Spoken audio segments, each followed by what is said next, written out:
Welcome back to my YouTube channel study learner. 23 सितंबर के current affairs के important question है जो कि फूल पत्ती वाली क्लास का रिवीजन है। पहला क्वेश्चन है, सिंधु जल संधि के संबंध में स्थायी मध्यस्थता अदालत की बैठक कहाँ हुई है? तो इसका आंसर हो जाएगा वियना में हुई है। सिंधु जल संधि है जो भारत और पाकिस्तान के बीच में हुई थी और स्थायी मध्यस्थता है ये इसकी बैठक वियना ऑस्ट्रिया में हुई है।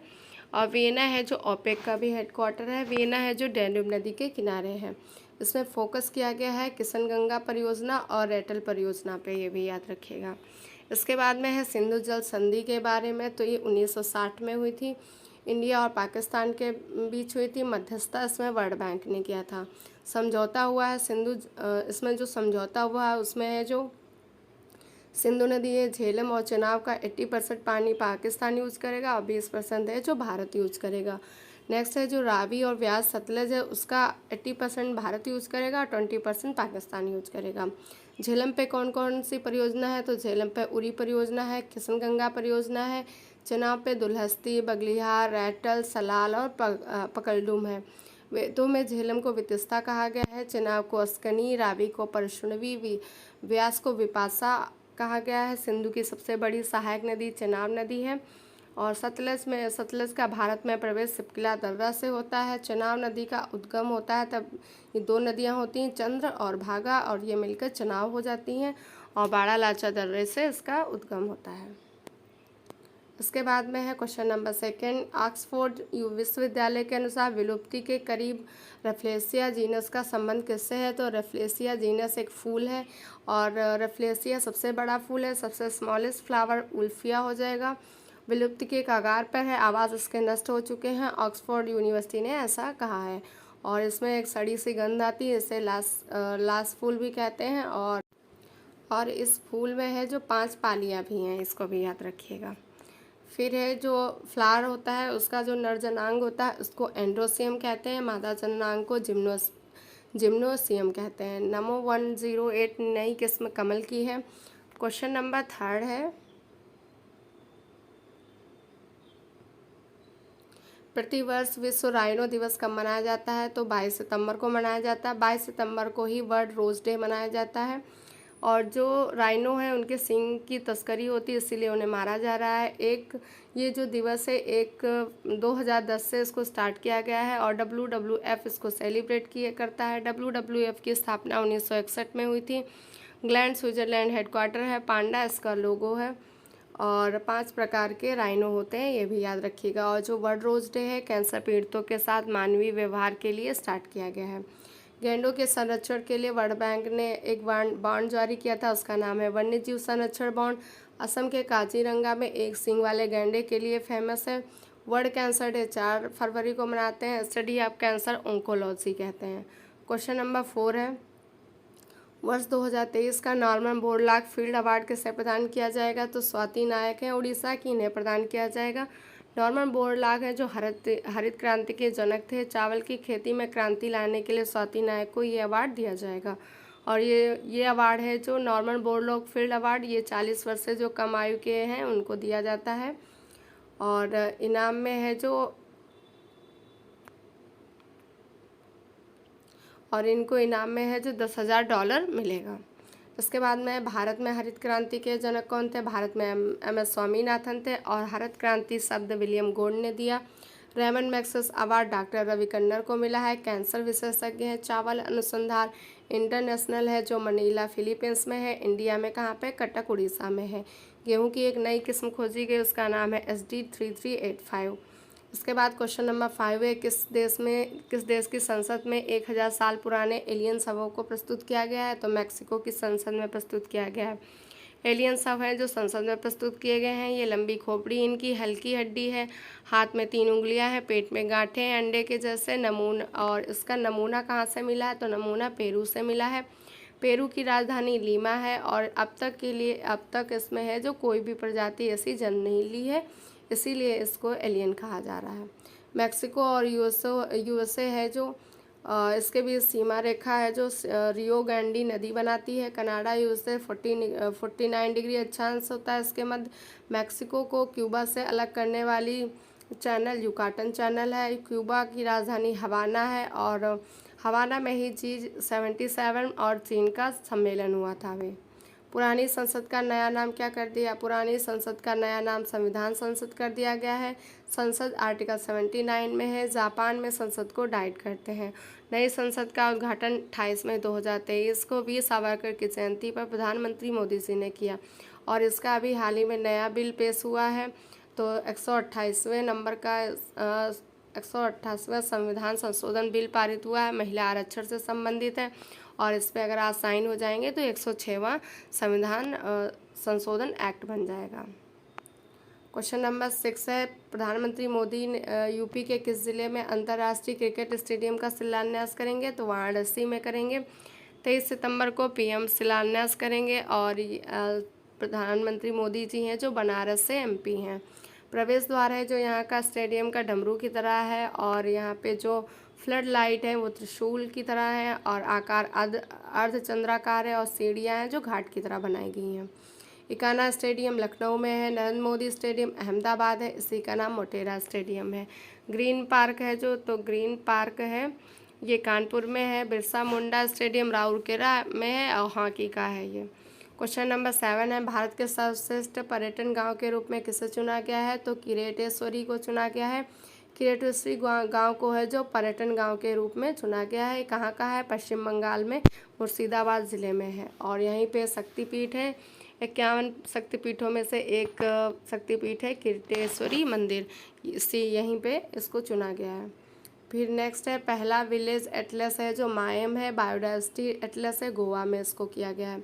फिर है बंगाल का इतिहास, तो 1698 में गोविंदपुरा, सूतानाटी और कालीकता को मिलाकर फोर्ट विलियम बनाया गया था। किसने बनाया? चार्ल्स आयर ने बनाया था।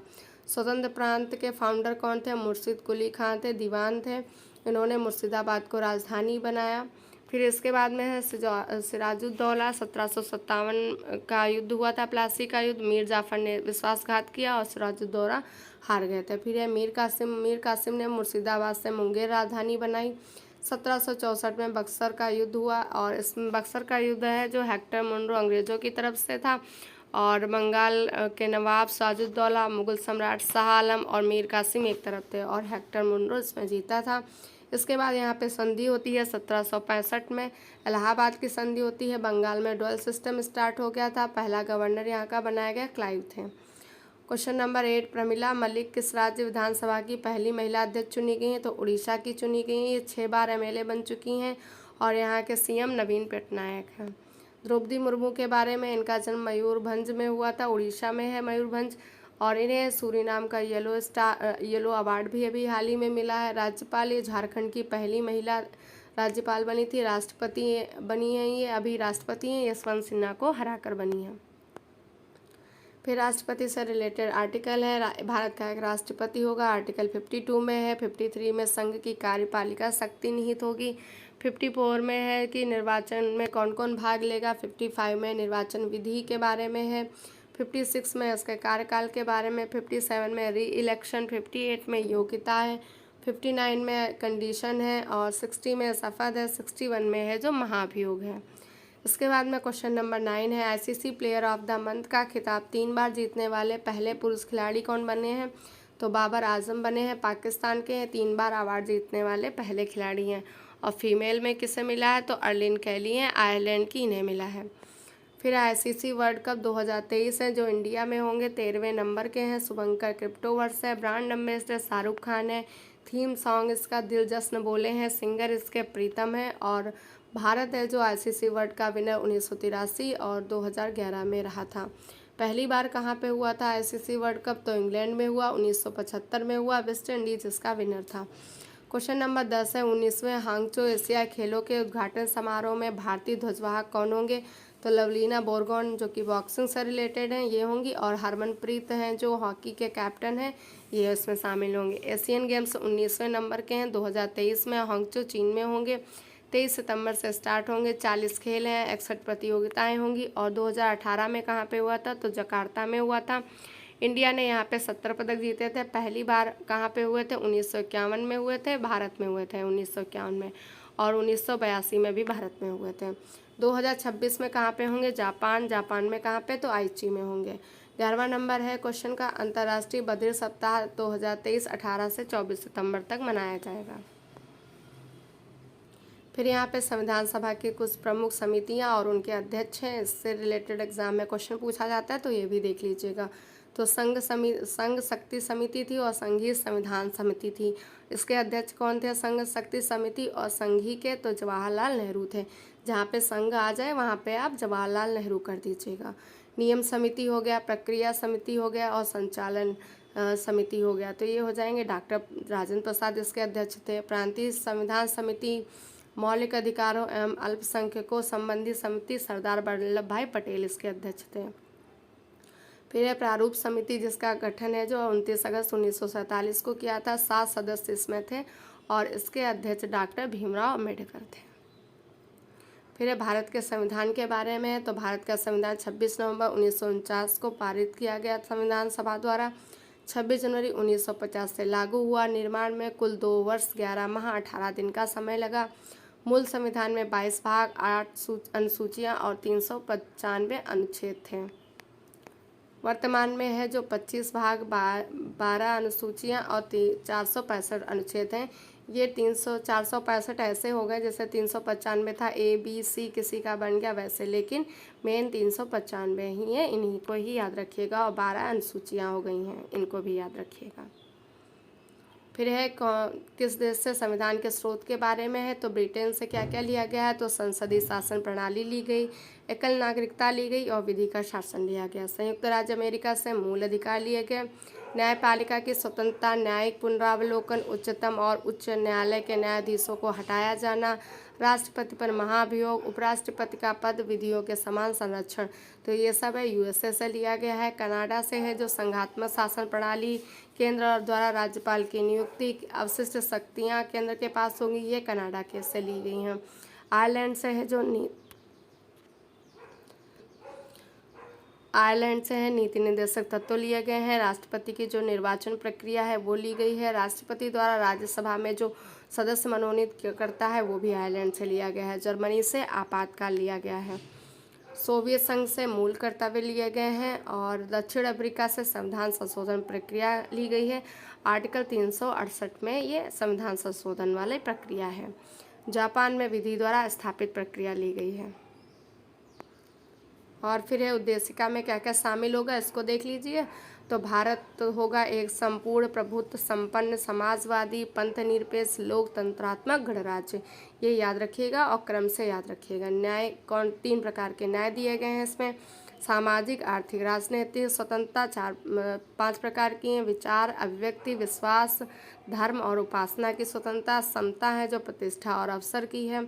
42वां संविधान संशोधन अधिनियम 1976 द्वारा जोड़े गए शब्द कौन कौन से थे? समाजवादी, पंथनिरपेक्ष और अखंडता। समाजवादी, पंथनिरपेक्ष और अखंडता। केशवानंद भारतीयवाद है 1973 का है। हाई कोर्ट में है, सुप्रीम कोर्ट में उद्देशिका को संविधान का भाग माना है। पंडित जवाहरलाल नेहरू ने उद्देशिका को संविधान की आत्मा कहा था और के एम मुंशी ने उद्देशिका को राजनीति की जन्मपत्री कहा है। तो ये दोनों भी याद रखिएगा। तो ये थे आज की करंट अफेयर्स के क्वेश्चन और ये संविधान से रिलेटेड क्वेश्चन। अगर आपको क्लास पसंद आए तो लाइक से सब्सक्राइब करिएगा। वीडियो को देखने के लिए थैंक यू सो मच।